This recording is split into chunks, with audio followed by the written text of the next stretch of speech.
Sweet. Communications, Community Chair Kelly. Is there anybody here wishing to speak on his behalf? Senator Wallace. Basically, we are working on some transition documents right now, and there was a logo that was supposed to be done a long time ago. Senator Smith is working on it, and then resigned, so we're waiting to hear from the local people, so hopefully that gets done before transition time. And then I'm meeting with a guy named Aaron from All Makes Furniture on Friday at 9 a.m. in the office to decide the mailboxes and stuff like that, finally. So if anyone has input or just wants to come, like, he's going to be there at 9 a.m. on Friday, and they're all be in there. So, yes, so we are. So just come and give me input if you don't want to be there. Thank you. We will move to AFAC Chair Green. Is there anybody here wishing to speak on her behalf? All right. Special Topics Community Chair Kelly. Or Betty, sorry. Well, so we've got a lot of bylaws coming up. Okay, so question, people who've done this before. Installation meeting, is there business or not so much? Yes, there is business. Okay, but it should be kind of kept to a minimum. Yes. Okay, Hopefully. so with that said, really, if you want to do a bylaw, the 24th is kind of pretty much the end of that. So I know that there are going to be 3 bylaws that people are working on, and so this is the announcement for those. We have a bylaw change to expand the shirt committee, and that's with a capital T, and to add a chief of staff position. That bylaw change will be coming forward, and the East Campus hour bylaw change. Anybody else have anything they're thinking about? We're kind of at last call for bylaw changes here. So, well, Friday at 12:30. Oh, Well, no, I'll be big at that one. okay. Other important question, what's quorum for the special topics? Civil majority? We don't. I'll talk to you later. Oh. Is that everything? That's everything. Okay. Perfect. Well, that will conclude committee reports. We'll move to unfinished business. Seeing no unfinished business, we'll move into new business. Government Bill number 15, President Collins. I will yield to Chair Barnmore. Okay, so like Megan said, Big 12 Unveil Conference is the week following spring break. And President Collins, Senator Solomon, and myself and Speaker Tiedemann will all be attending. The host this year is Texas Tech University, and it is the responsibility of the host to come up with a list of legislation that all Big 12 universities that are attending the conference will go on Big 12 Day to lobby as a group, a unified group, on these list of issues. We have had multiple conference calls throughout the last couple of months. They've been, kind of asking what these possible issues could be. And this issue of HR 3221, the Student Aid and Fiscal Responsibility Act, was brought up. I can't tell you the date, but I remember when this was first brought up as a Big 12 issue, I expressed to them, that we had visited this issue as a student senate, and it failed to pass. No other university spoke up of saying anything, whether or not they've done anything with it. So I would assume that they've all, I guess with A&M, Amanda brought back, Vice President Brooke brought back a document from Texas A&M in support of this. But other than that, no one else spoke up whether or not they've visited this issue themselves.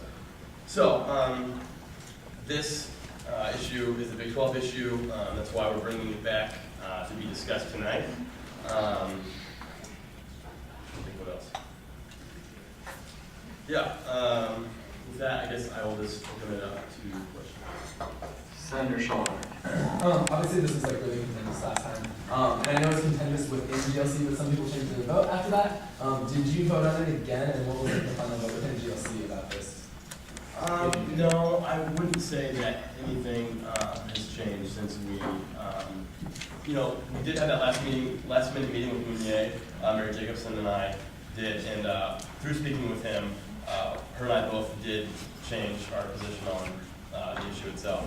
But I would venture to guess that people that in the community that still would not be in favor of it are still not in favor of it.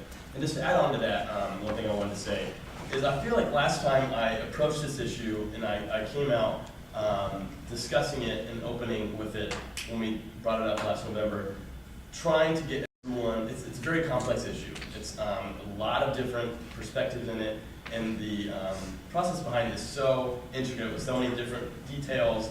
I feel like my goal that night was to try and get everyone to completely understand the process of direct lending and why it benefits students. And I feel like I failed at not pushing home the point of why it's important to students. And I tried focusing on more of having everyone understand the whole process of it. I think why it's important for students was lost in that. So that's why I feel like it really is something that will impact students in a great way. And I hope that was conveyed through Munier's little speech right there. But sorry to go off on that tangent, but does that answer your question? Yes, it does. But actually, real quick, just to clarify again, not another vote was taken. No. Senator Solomon. Could you explain a little bit the format of Big 12 and Will, and why this is so important that we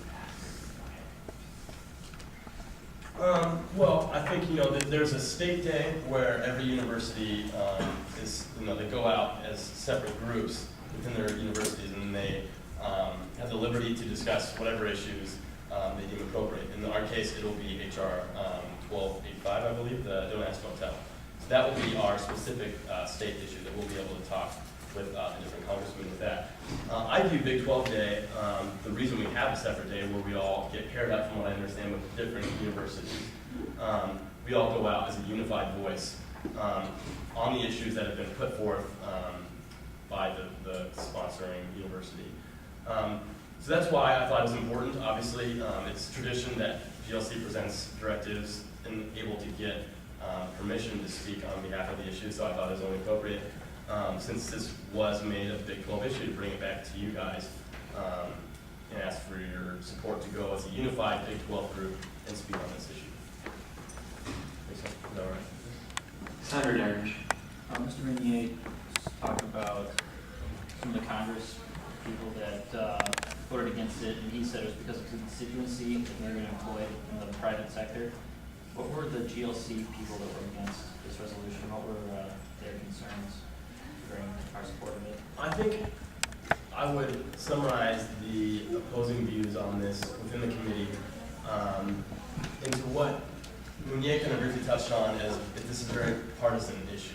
And I think it's interesting for the private lenders being the ones that are on the chopping block with this, obviously.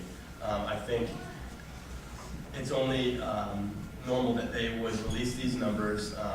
In this case, potential jobs that are lost.